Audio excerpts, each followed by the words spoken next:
वर्षापूर्वी शिवजयंती करायला सुद्धा मुभा नव्हती. त्या बार्शीमध्ये शिवजयंती करायला सुद्धा मुभा नव्हती. इथं आमचं छत्रपती शिवाजी महाराजांचं स्मारक होतं, ते स्मारक सुद्धा उचलून जायचं.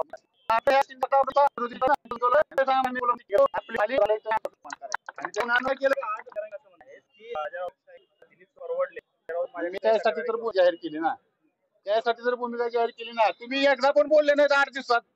तुम्ही दुसरेच उदाहरण सांगता लहान लेकराला चौकीत रस्ता. अरे बाबा ठीक आहे, परंतु ज्याला सरपंच करायचं त्याला विचार ना. जे लोकसभेला झाले 31 खासदार निवडून आले, एका तरी खासदारने मराठा समाजाला ओबीसी आरक्षण द्या म्हणून पाठिंबा दिला का नाही? तुम्ही त्यांना विचारलं, हे तुम्ही इकडे रे, तुम्ही 31 जण इकडे या, तुम्ही माझ्या मतावर निवडून आलात ना, तुम्ही मला लिहून द्या मराठा समाजाला. माझा समाजातला अण्णा शिंदे कार्यकर्ता बारशी तुम्हाला प्रश्न विचारतोय, मला त्याचं उत्तर सांगावं लागेल. तुमचं काम आहे, तुम्ही कोणाच्या पुढे काम करायला लागले? कोणासाठी तुम्ही मराठा समाजाची डोकी गरम करायला लागले? काय म्हणून करायला लागले? काय कारण तुमचं त्या अंगावर घ्यायचं? तुमचं भांडण सरकार विरोधात आहे. जातीतल्या त्या इतर जातीतल्या समाजातल्या लोकांवरती बोलून एवढ्या जाती अंगावर घेतल्या, अजून मराठा समाजाचे काय काय अजून डाग मिटायचे किंवा काय? डाग म्हणण्यापेक्षा सॉरी माफ करा, वरण मिटायचे. वन एवढ्या जंगली झालेले. बार्शीतील एक व्यक्ती शंकर पाटील ते मला काय माहिती नाही. ह्याच्यामध्ये मला कानावर आलं ते ह्याच्यामध्ये राजकारण केलं विरोधी पक्षाने. त्याला कोणी हात लावलेला नाही. मी सांगतो तुम्हाला छाती ठोकून, त्याला कोणी हात लावलेला नाही. त्या बार्शीत कुणी आलं तरी कुणालाही हात लागला नाही. ही सगळं सोशल मीडियाच्या माध्यमातून विरोधकांनी हे षडयंत्र रचलेलं आहे. कुठेतरी मराठा समाजाच्या आरक्षणासाठी एक दुसरा लढा या लढ्याला कुठेतरी लावण्याचं काय? त्याला कोण मारायला रिकामं नाही. त्याला काय करू आम्ही? नाही, काहीच कारण नाही. कारण ती मला कधी दिसणार नाही मराठा समाजाच्या कामात, तर मी कुठे जाऊ? त्याचं वैयक्तिक काय भांडणं असतं मी म्हणू का, बाबा तू मराठ्याचं काय केलं नेमकं? मी नाही दिलेला होता. आपण काय मागणी केली होती जरांगे पाटलांकडे आणि आज तो अल्टिमेटम पूर्ण झालाय आणि आपण मी माझी पुढची वाट करतो. काय मागणी केली होती? मागण्या काय केल्या? हा, ही प्रश्न महत्वाचा आहे.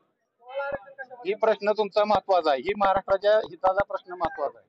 मी जी आज भूमिका घेत आहे त्या भूमिकेचं तुम्हाला मी स्पष्ट हे करतो. तुम्हाला काय झालंय, मराठा समाजाला विनाकारण परकोटण्यात येत आहे.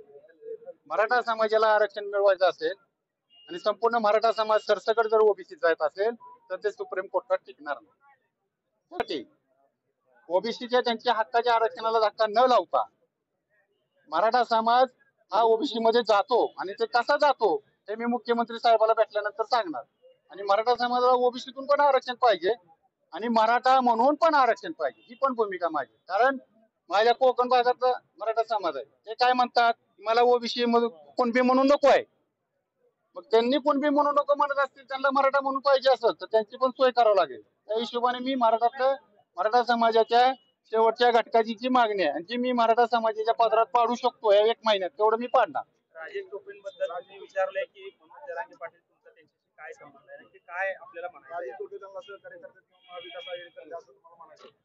बरे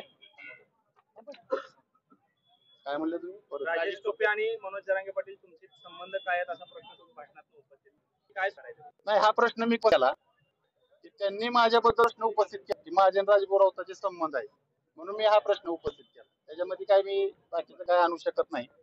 ते माझ्या मराठा समाजाचे आमदार आहे, त्यामुळे माझा त्यांच्यावर असा काही रोष नाही. ठीक आहे, मी आता ते आंदोलन करतो. मला सांगा की तुम्ही काय मागण्या केल्या होत्या जरांगे पाटलांकडे? आपल्या बोर्डावर लिहिलेलं तुम्हाला मी पत्रक देतो. आता काय झालंय, मी आता ज्या आंदोलनाला आलो त्या आंदोलनाला बसतो. कारण काय झालंय, आता शेवटी स्वरूपात आम्हाला अपेक्षित आहे. नाही, ऐका, तुम्हाला सगळ्या मागण्या मी मग पण सांगितलं. आता त्या मागण्याचा विचार सोडून द्या. आजचं माझं आंदोलन नवीन चालू झालेलं आहे. इथून पुढे मराठा समाजाच्या हक्कासाठी जी बी लढाई करायची असेल ती लढाई अण्णा शिंदे इथून पुढच्या काळामध्ये मराठा सेवक म्हणून करणार. अण्णासाहेब तुम आगे बढो.